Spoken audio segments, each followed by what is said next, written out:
Factory outlet Mukunda jewellers లో mega పట్టానం sale 2.0. ప్రస్తుతం మనం ఉన్నాం షాద్నగర్లోని శాస్త్ర స్కూల్ దగ్గర. ఈ స్కూల్లో 10th క్లాస్ చదివే ఒక బాబు నిన్న సూసైడ్ చేసుకున్నాడు. అంతకు ముందే ప్రిన్సిపల్ పిలిచి క్యాబిన్లోకి తిట్టారని చెప్పేసి దానివల్లే తను హర్ట్ అయ్యి సెన్సిటివ్ ఆ బాబు చాలా హర్ట్ అవటం వల్లనే ఇలా చేసుకున్నాడని చెప్పి తెలుస్తోంది. అతనైతే బీజేపీకి సంబంధించినటువంటి ఒక లీడర్ కొడుకు అనమాట. సరే, ఆ విషయం ఎలా ఉన్నా కూడా ప్రిన్సిపల్ సైడ్ నుంచి వెర్షన్ ఏంటంటే ఆ బాబుకి హెల్త్ బాగలేదు, నేను గతంలో కూడా హెల్త్ బాగలేనప్పుడు కూడా అతనితో పాటు హాస్పిటల్లో ఉన్నా, నేనే చూసుకున్నాను, నేను ఆ బాబుని చాలా బాగా చూసుకుంటానని చెప్తున్నారు. కానీ ఇక్కడ జరిగినటువంటి సంఘటన చుట్టుపక్కల వాళ్ళు చెప్పేది అందరూ కూడా ఏంటంటే అబ్బాయి చదవలేదని చెప్పేసి ప్రెజర్ పెట్టారు. తనకు అసలు నార్మల్ గానే హెల్త్ ఇష్యూ ఉంది ఏదో, ఆ హెల్త్ ఇష్యూ వల్ల ప్రెజర్ పెట్టడం వల్ల తను ఇంకా బాగా సెన్సిటివ్ అవటం వల్ల ఫీల్ అయ్యి పైకి వెళ్ళి సెకండ్ ఫ్లోర్లోకి అప్పటికప్పుడే సూసైడ్ చేసుకున్నాడని చెప్తున్నారు. ఏదైనా దారుణమైనటువంటి సంఘటన సెకండ్ ఫ్లోర్లోకి వెళ్ళి ఆ పిల్లోడు పడుతున్న విజువల్స్ చూస్తే ఎవరికైనా గుండె తరుక్కుపోతుంది. సీసీ కెమెరాలోవి నైట్ అంతా ఇక్కడ చాలా ధర్నాలు అయ్యాయి. ఏబీవీపీ ముఖ్యంగా వాళ్ళ ఆధ్వర్యంలోనే చాలా గొడవ చేశారు. ఆ తర్వాతనే ప్రిన్సిపల్ని అరెస్ట్ చేసి పోలీసులు కూడా పోలీస్ స్టేషన్ వరకు తీసుకుని వెళ్ళారు. ఇంకా బాబుకి పోస్ట్ మార్టం కూడా అవ్వలేదు. ఈ సంఘటన జరిగినటువంటి పరిస్థితి అంటే జరుగుతూ ఉంది పోస్ట్ మార్టం. ఈ సంఘటన జరిగిందని తెలిసిన తర్వాత వాళ్ళ మదర్కి కూడా హార్ట్ స్ట్రోక్ వచ్చిందంట. ఒక్కడే బాబు ఒకటే పాప అని చెప్తున్నారు. ఆ పాప కూడా ఇదే స్కూల్లో చదువుతుంది. బాబు 10th. సో ప్రస్తుతం మనతో పాటు ఏబీవీపీ లీడర్ సాయి కూడా ఉన్నారు. ఒకసారి ఆయనతో మాట్లాడదాం. సాయి కుమార్ గారు, మీకు తెలుసు నిన్న మీరు కూడా ఉన్నారు ఇన్సిడెంట్ అప్పుడు. మొత్తం అంతా ఇక్కడ లోపల ఫర్నిచర్ కూడా ధ్వంసం చేశారు మీరు, మీ వాళ్ళంతా కూడాను.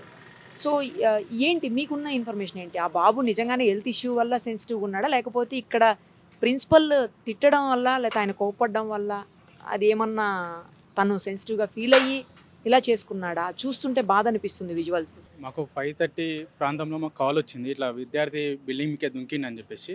మేము ఇక్కడ వచ్చిన తర్వాత ప్రిన్సిపాల్ కానీ ఇక్కడ ఉన్న స్టాఫ్ కానీ ఎంక్వైరీ చేస్తే ఈరోజు మేము ఒక ప్రాజెక్ట్ విషయంలోనే మందలించామని చెప్పేసి చెప్తా ఉన్నారు. కానీ ఒక ప్రాజెక్ట్ విషయంలో అయితే అంత ఇబ్బంది పడే, జస్ట్ కింద మాట్లాడి పైకి వెళ్ళి డైరెక్ట్ ఒక 10 నిమిషాలు ఒక విద్యార్థి పైనకి ఎక్కి అంత ఇబ్బంది పడ్డాడు అంటే ఈరోజు మానసికంగా ఇబ్బంది పెట్టారు. కాబట్టి 10th క్లాస్ కాబట్టి ఈరోజు కార్పొరేటివ్లోనూ ఈరోజు మిగతా స్కూళ్ళను టార్గెట్ పెట్టుకొని మార్క్స్ ఎక్కువ రావాలి, మా పిల్లలకి ఎక్కువ రావాలని పిల్లల మీద ఒత్తిడి తీసుకొచ్చింది.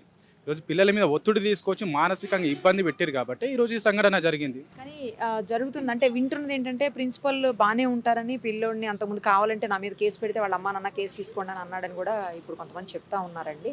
నేను అంతకుముందు అతనికి ఏదో హెల్త్ ఇష్యూ వస్తే కూడా నేనే దగ్గరుండి చూసుకున్నాను కూడా ప్రిన్సిపల్ మాట్లాడుతున్నటువంటి పరిస్థితి ఉంది అంటున్నారు. హెల్త్ ఇష్యూ అనేది అబ్బాయికి లేదనేది ఫాదర్తో కూడా మేము మాట్లాడినాం. హెల్త్ ఇష్యూ ఎలాంటిది కూడా లేదు. వీళ్ళు భయంతో ఈరోజు దుంకిన ప్రాంతంలో కెమెరా లేదు. కింది ఓన్లీ పడ్డ విషయం మాత్రమే మనకు కెమెరా చూపిస్తున్నారు. ఇక్కడ కెమెరా లేదు. విషయం ఏందనేది కూడా ఇప్పటివరకు క్లారిటీ ఇవ్వట్లేదు వాళ్ళు, స్కూల్ వాళ్ళు. మేము ప్రిన్సిపాల్ని అడిగినాం. ఆ విద్యార్థితో పాటు ఇంకో విద్యార్థిని ఇద్దరిని పిలిచి కూడా మాట్లాడినప్పుడు ఇద్దరు తిట్టిండు. ఈ అబ్బాయి పైకి వెళ్తుంటే నువ్వు క్లాస్లోకి వెళ్ళు, నేను వాష్రూమ్ వేస్తాను అని చెప్పేసి అబ్బాయి దుంకేసి. వేరే పిల్లలతో ఏమన్నా మాట్లాడారని? ఎందుకంటే ఈరోజు హాలిడే ఇచ్చారు కదా స్కూల్కు. ఇప్పటివరకు అయితే మనకు అలాంటి విద్యార్థుల నుంచి అయితే ఏం రాలేదు. అప్పటికి ఈవినింగ్ కదా, అందరు విద్యార్థులు కూడా వెళ్ళిపోయారు. 5:36 కల్లా విద్యార్థులు అందరూ 10th క్లాస్ స్పెషల్ క్లాస్ అని చెప్పేసి 10th క్లాస్ పిల్లలే 5:30 టైంలో ఉన్నారు. అప్పటికి మనకు 4 కల్లా స్కూల్ క్లోజ్ అయిపోయింది. అంటే ఈ సంఘటన జరిగినప్పుడు మిగతా పిల్లలు ఎవరు లేరా? ఎక్కువ మంది ఉన్నారు, బస్సులో లేట్ వెళ్ళే వాళ్ళు ఉన్నారు.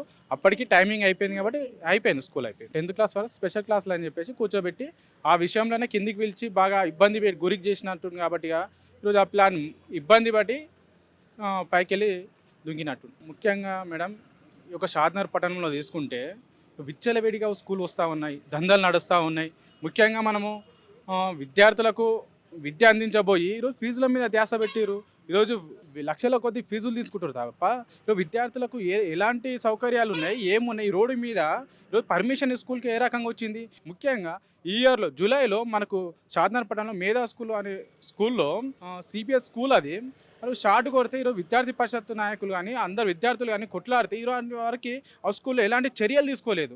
ఇప్పటివరకు ఎలాంటి చర్యలు తీసుకోలేదు కాబట్టి ఇలాంటివి నిర్లక్ష్యమైనవి. కాబట్టి ఈరోజు స్కూల్లో చనిపోతే మనిషి చనిపోయినా కూడా ఇప్పటివరకు ఎలాంటి చలనం లేదు. ఒక టౌన్ ఇది, ఎలాంటి పేద కుటుంబం నుంచి వచ్చే విద్యార్థులు చదువుకునే వాతావరణం ఇది. ఇక్కడ పట్టించుకోకపోవడం ఏంది? ఈరోజు ఇయర్కి సంవత్సరానికి 2-3 స్కూల్స్ ఈరోజు కొత్తవి పుట్టుకొస్తూ ఉన్నాయి. ఈరోజు పర్మిషన్లు ఏ రకంగా ఇస్తూ ఉన్నారు? కార్పొరేట్ వ్యవస్థ కూడా ఈరోజు షాద్నగర్లో ఉన్నాయి. ఈరోజు ఏంది వ్యవస్థ, ఏం నడుస్తుంది? ఈరోజు అధికారులు ఏం చేస్తారు? ఇదే మేధో స్కూల్లో షార్ట్ కొట్టి అబ్బాయి ఇబ్బంది పడితే మేము ఎన్నో లెటర్స్ ఇచ్చినా మేము స్పందించలేం. అదే స్కూల్లో కొన్ని ఎఫ్ఐఆర్స్ ఉన్నాయని చెప్పేసి సోషల్ మీడియాలో బాగా వైరల్ అయింది, మీరు కూడా చూసి ఉండొచ్చు.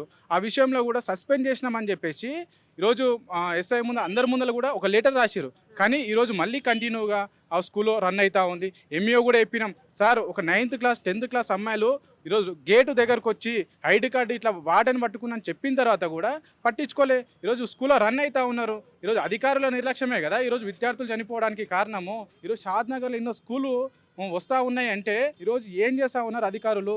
ఈరోజు ఈ గ్రౌండ్ లేదు, ఏం లేదు. ఈ రోడ్డు మీద మీరు చూడండి, వాతావరణం కూడా ఏ పార్కింగ్ కూడా లేదు. ఈరోజు ఓన్లీ డబ్బు కోసం మాత్రమే స్కూలు దందా నడిపిస్తూ ఉన్నారు. చూసారు కదా, స్కూల్లోకి అయితే ప్రస్తుతం మనల్ని అలౌ చేయట్లేదు. అడిగితే పోలీసులు ఏం చెప్తున్నారంటే క్లూస్ టీమ్ రావాలని. ఆల్రెడీ నైట్ ఒక క్లూస్ టీమ్ వచ్చిపోయిందంట, మళ్ళీ ఇంకో క్లూస్ టీమ్ వస్తుందని చెప్తున్నారు. ఇంకోసారి ఈ బిల్డింగ్ కూడా ఒక్కసారి మీరు చూడండి, మొత్తం కమర్షియల్ ఎస్టాబ్లిష్మెంట్స్ ఉన్నాయి. బిల్డింగ్లో పైన అంతా కూడా కమర్షియల్గా నడుస్తూ ఉంది. పక్కకు మాత్రమే ఒక పార్ట్ మాత్రమే స్కూల్ ఉంది.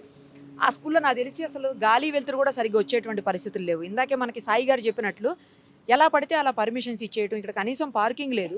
లోపలికి ఎంట్రీ కూడా చూడండి ఎంత తక్కువ ఎంట్రీ ఉందో. ఆ తర్వాత అక్కడ స్టెప్స్ అవన్నీ కూడా చాలా కంజెస్టెడ్గా ఉన్నాయి. లోపలికి వెళ్తే ఇవన్నీ చూస్తామనో మరి లేకపోతే ఇంకా ఏ రీజనో తెలియదు కానీ లోపలికి అయితే అలో చేయట్లేదు. ఆల్రెడీ క్లూస్ టీమ్ వెళ్ళిన తర్వాత మళ్ళీ ఇంకో క్లూస్ టీమ్ రావడం ఏంటో మరి. ఇప్పుడు మనకు కనిపిస్తున్న ఈ ప్లేస్లోనే ఇక్కడ కనిపిస్తుంటుంది, అదంతా కూడా బ్లడ్ స్టెయిన్స్ మొత్తం క్లీన్ చేశారని చెప్తున్నారు. అప్పటికప్పుడే స్కూల్ వాళ్ళు కనీసం పోలీసులు కూడా రావటానికంటే ముందే వాళ్ళు క్లీన్ చేసి పడేశారట. పైనుంచి 2nd ఫ్లోర్ నుంచి అక్కడ పడ్డాడు అబ్బాయి.